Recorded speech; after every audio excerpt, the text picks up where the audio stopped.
On a demandé à des élèves le nombre de kilomètres qu'ils parcourent chaque matin pour se rendre à l'école. Voici les réponses obtenues. Alors, on a notre distribution ici, désordonnée, comme tu pourras le constater. Il y a 30 données. On nous demande de construire le diagramme de quartile qui représente les réponses des élèves. Alors, comme on a déjà vu comment le construire, on regarde simplement l'énoncé de départ, la distribution 7 fois ordonnée, dans lequel on a trouvé les trois quartiles, Q2 d'abord, qui va être la moyenne de 7 et de 7, donc 7 bien sûr, Q1 de 3, qui est à la 8e position, et Q3, qui va être à la 8e position, encore une fois, mais du sous-groupe de 15 données placées après Q2. Donc, de quoi a l'air ce diagramme? Le voici. On a bien pensé à mettre un titre. On a sur notre axe également le titre nombre de kilomètres parcourus. Et on a notre minimum qui est à 1, notre valeur Q1, quartile 1, à 3, Q2, la médiane, à 7, Q3 à 15 et finalement le maximum à 40. On a privilégié ici une graduation de 2 par carreau. Ce qu'on va ajouter comme élément, c'est la présence de ce que les statisticiens appellent une donnée aberrante. Aberrante, ça veut dire qu'il n'y a pas vraiment de sens avec les autres données. Alors, du point de vue statistique, une donnée aberrante, c'est une donnée qui est éloignée. Simplement en regardant le diagramme de quartile, on peut se poser la question s'il n'y en aurait pas une donnée aberrante, particulièrement dans les données supérieures.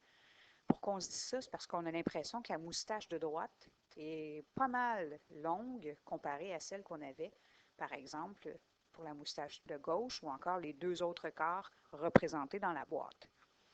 Alors, comment on s'y prend pour déterminer s'il y a une donnée aberrante? C'est qu'on va prendre la largeur de la boîte, qui, dans le fond, est l'étendue interquartile, c'est-à-dire Q3 moins Q1, et on va se demander s'il n'existerait pas une donnée qui est située 1,5 fois plus loin que cette distance-là. Alors, après ma barre, visuellement, je n'ai pas l'impression qu'il y a une donnée aberrante côté gauche. Par contre, je peux me poser la question s'il n'y en aurait pas une côté droit. Procédure à suivre.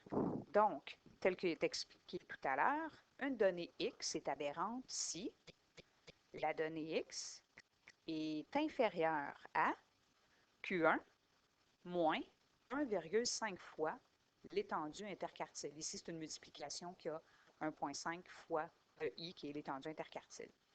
Autrement dit, à partir de Q1, j'enlève 1 fois et demi la largeur de la boîte et je soustrais à partir de Q1, donc je m'en vais vers le côté gauche. Et si la donnée, la valeur obtenue, j'ai une donnée plus petite que ça, bien, ça veut dire que c'est une donnée aberrante.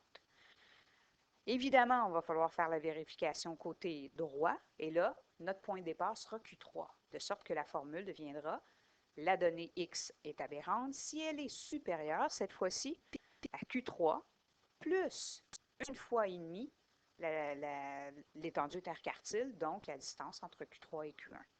Donc, tout porte à croire que ça m'a tout l'air d'être le cas de ce côté. C'est ce qu'on va aller vérifier par calcul. Alors, premier calcul à faire, bien entendu, l'étendue interquartile. Q3, c'était 15. Q1, c'est 3. On obtient donc un étendue interquartile de 12. Vérification. Je commence avec celle côté droit qui est le plus susceptible de présenter une donnée aberrante. Q3 plus 1,5 fois EI, c'est cette partie-là ici que je vais aller calculer, va devenir Q3 15 plus 1 fois et demi fois 12, 1,5 fois 12, pardon. Et ici, ben, j'obtiens 15 plus 18 qui me donne 33. Autrement dit, cette valeur-là, et la borne n'en a pas dépassé. Comme je me rappelle qu'il existe une donnée supérieure à 33, et en fait, il n'y en a qu'une seule, la donnée 40. 32 ne dépasse pas 33, donc ce n'est pas une donnée aberrante. Par contre, 40 en est une, car elle dépasse 33. Alors, on a présence d'une donnée aberrante dans les données supérieures. On avait pas mal estimé que ça ne devrait pas être le cas du côté des données inférieures, mais tout de même, allons valider en faisant le calcul. Donc, ça donnera ce qui suit. Q1 moins 1,5 fois l'étendue interquartile. Vous voyez que c'est quand même assez particulier parce qu'on obtient une valeur négative. Alors, bien entendu, je n'ai pas de valeur inférieure à moins 15. J'ai tout simplement pas de valeur négative. Donc, ce que je croyais se confirme, il n'y a pas de données aberrantes parmi les données inférieures. Ce qui va arriver avec le diagramme de quartile, c'est qu'on va devoir le modifier, l'ajuster à cette nouvelle réalité pour qu'il soit un petit peu plus représentatif, bien que je n'éliminerai pas la donnée aberrante. Je vais la présenter quand même parce qu'autrement, on fausserait nos données, ce qui, bien sûr, en statistique n'est pas voulu. Alors, qu'est-ce qu'on va faire? On va modifier notre diagramme de quartile. Tu remarqueras que dans le fond, tout ce qui va changer, c'est la donnée maximale n'est plus 40, mais sa précédente 32. Alors, qu'est-ce qu'on va faire alors pour présenter notre donnée aberrante? On va la placer quand même dans notre diagramme de quartile, mais cette fois avec un astérisque, donc la petite étoile, pour montrer qu'elle existe bel et bien, mais qu'elle est un petit peu trop éloignée à notre goût, et donc on la considère désormais plus dans le diagramme de quartile. Alors voilà pour les données aberrantes.